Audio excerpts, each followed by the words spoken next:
Selamat pagi, Salam Aleichem. Hari ini Rabu, tanggal 21 September tahun 2022, saya Pendeta Raymond Manopo dari Gedung Gereja Gemim Sion mengajak saudara-saudara untuk ibadah bersama. Kita buka persekutuan ibadah pada pagi hari ini dengan kita melakukan dari Kidung Jemaat nomor 13, Allah Bapa Tuhan, dimuliakanlah namamu. Allah Bapa Tuhan, dimuliakanlah namamu. Allah Bapa Tuhan, dimuliakanlah namamu. Langit bumi ciptaanmu, kami pun anak-anakmu. Datanglah dengan kasih-Mu. Mari berdoa. Ketika kami boleh bangun pagi, menikmati hari yang baru saat ini, maka kami menaikkan ucapan syukur terima kasih kami kepadamu ya Tuhan, sebab Engkaulah Allah yang hidup, yang berkenan menjaga, memelihara, melindungi, bahkan memberkati kehidupan kami. Engkaulah yang telah membangunkan kami sehingga kami boleh menikmati hari yang baru saat ini. Sebelum kami beraktivitas di sepanjang hari ini, kami mengambil waktu sejenak untuk beribadah, memuji, memuliakan namamu. Kami hendak membaca, mendengar, merenungkan sabda kebenaran firman-Mu. Ya Roh Kudus, bekerja berkuasa atas kami, agar firman kebenaran yang hendak kami baca, dengar, dan renungkan sebentar, itu akan menjadi sulu pelita pedoman dalam kami menapaki hari hidup kami di sepanjang hari ini. Ampuni kami atas salah dosa yang kami perbuat melawan kehendak-Mu. Jadikan ibadah kami saat ini hanya dalam namamu yang adalah Bapa, Anak, dan Roh Kudus. Amin. Kita dengarkan firman Tuhan dalam 2 Korintus pasal 8, dibaca ayat 6 dan ayatnya yang ke-7. 2 Korintus pasal 8, ayat 6 dan ayatnya yang ke-7. Firman Tuhan berkata begini: Sebab itu kami mendesak kepada Titus supaya ia mengunjungi kamu dan menyelesaikan pelayanan kasih itu sebagaimana ia telah memulainya. Maka sekarang sama seperti kamu kaya dalam segala sesuatu, dalam iman, dalam perkataan, dalam pengetahuan, dalam kesungguhan untuk membantu, dan dalam kasih-Mu terhadap kami, demikianlah juga hendaknya kamu kaya dalam pelayanan kasih itu. Demikian firman Tuhan. Yang berbahagia ialah mereka yang mendengarkan firman dan yang mau melakukan dalam kehidupan di sepanjang hari ini. Amin. Sebelum kita masuk dalam khotbah, kita akan mengucapkan pengakuan iman Kristen, diambil dari pengakuan iman rasuli. Kita mulai.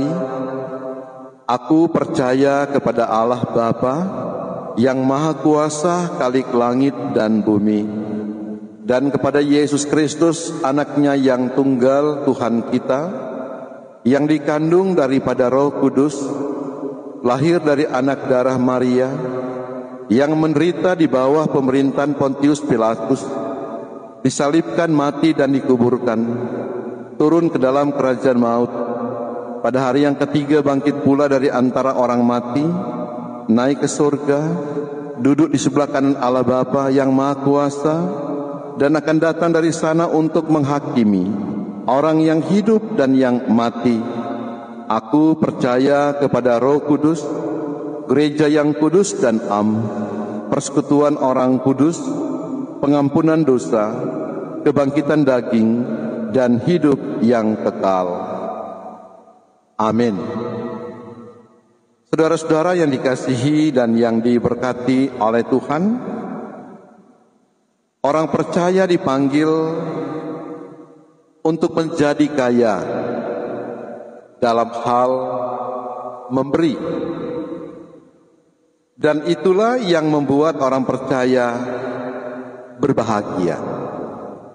Jadi orang percaya ketika dia sanggup untuk memberi, itu bukan hal yang salah, itu adalah hal yang benar.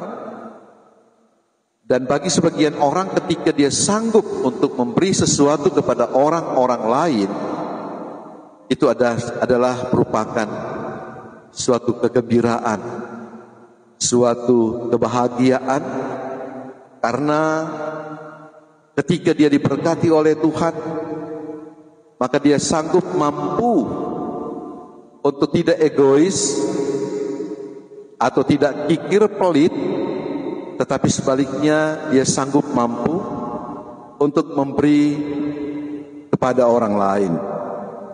Dan itu adalah suatu kebahagiaan bagi mereka.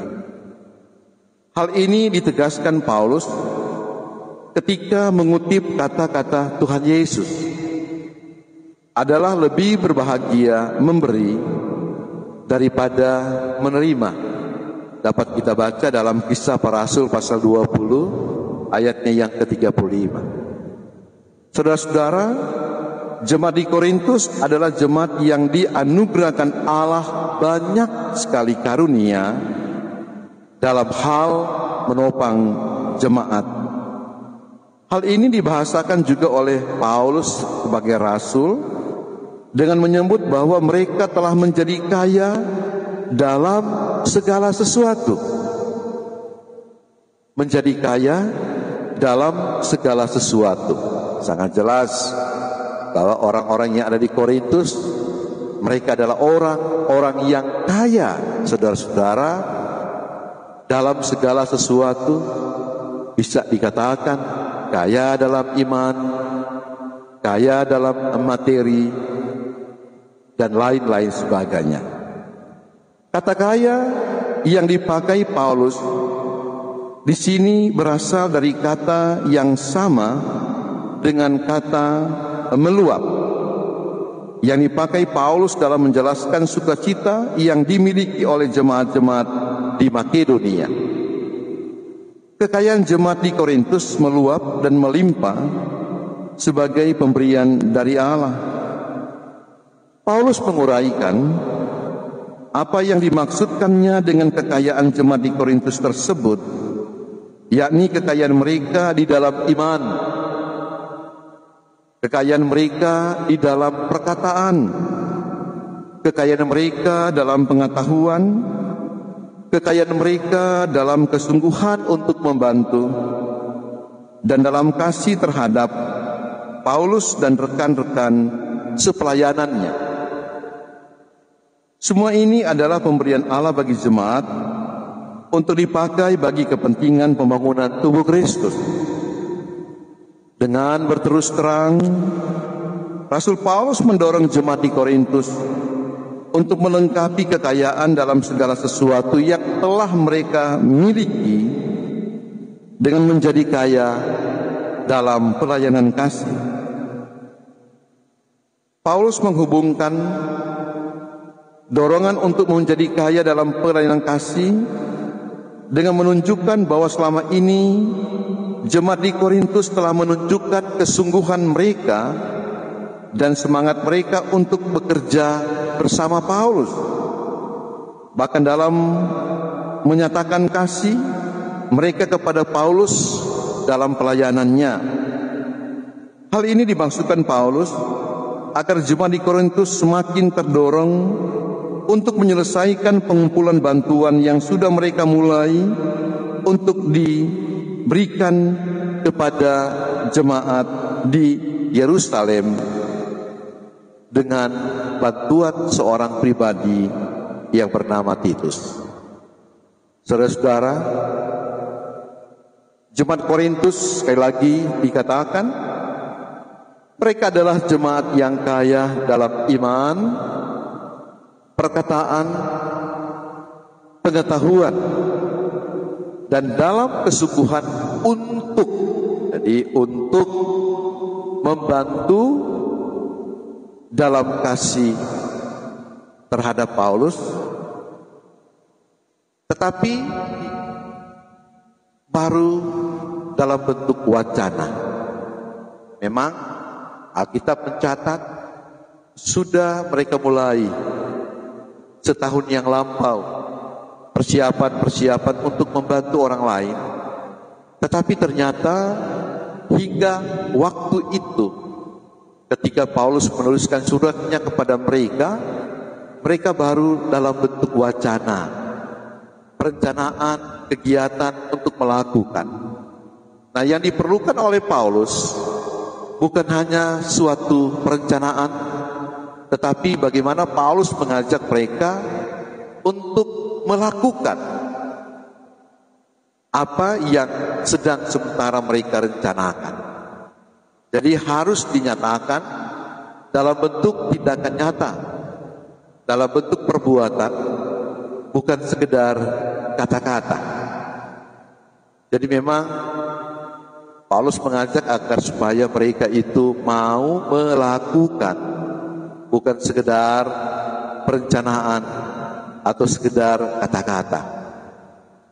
Kata-kata enak untuk diucapkan. Banyak orang yang mengatakan, kami rindu untuk mau membantu, kami rindu untuk mau menolong, tetapi hanya dalam bentuk verbal, hanya dalam bentuk kata-kata saja, tetapi tindakan tidak pernah mereka lakukan. Belajar dari firman Tuhan di pagi hari ini, saudara-saudara, yang diperlukan yaitu tindakan, bukan hanya sekedar perencanaan atau kata-kata. Bagaimana kita bertindak untuk melakukan pelayanan kasih, pelayanan diakonia secara pribadi kepada orang-orang lain yang membutuhkan. Bagaimana kita yang sudah diberkati oleh Tuhan dalam berkat yang melimpah, kita sanggup untuk membantu orang lain yang membutuhkan. Kita sanggup untuk memberi segala sesuatu untuk menopang pekerjaan pelayanan gereja. Dalam hal misalnya kebutuhan pelayanan, dalam hal misalnya kebutuhan untuk membangun, ada program pekerjaan pembangunan yang diselenggarakan oleh gereja, maka kita berinisiatif untuk mau memberi dalam pekerjaan yang direncanakan, misalnya dalam suatu pembangunan. Jemaat di bagian dunia itu diberikan contoh kepada jemaat di Korintus. Paulus sudah mengatakan, lihat mereka yang ada di Makedonia, mereka sebenarnya jemaat yang biasa-biasa, jemaat yang tidak berkelebihan, tetapi bagaimana mereka berinisiatif. Mereka katakan kepada Paulus, Paulus, berikan kesempatan bagi kami, jemaat-jemaat yang ada di Makedonia, seperti jemaat Filipi, jemaat Tesalonika. Mereka berinisiatif untuk menyampaikan kepada Paulus, berikan kesempatan bagi kami untuk kami mau berdiakonia, untuk kami mau melakukan pelayanan kasih kepada orang-orang kudus yang ada di Yerusalem. Ini inisiatif dari jemaat-jemaat, dan ketika inisiatif itu dimiliki oleh kita, hal yang luar biasa, saudara-saudara, bahwa sesungguhnya apa yang kita perbuat, maka yang kita perbuat itu bukan untuk manusia, tetapi yang kita perbuat itu untuk Tuhan. Ketika kita mengasihi Tuhan, mencintai Tuhan dengan harta yang kita miliki, maka Tuhan juga akan bahagia. Dia akan gembira, dia akan bersuka cita untuk apa yang telah kita perbuat. Tuhan memberkati saudara-saudara. Amin.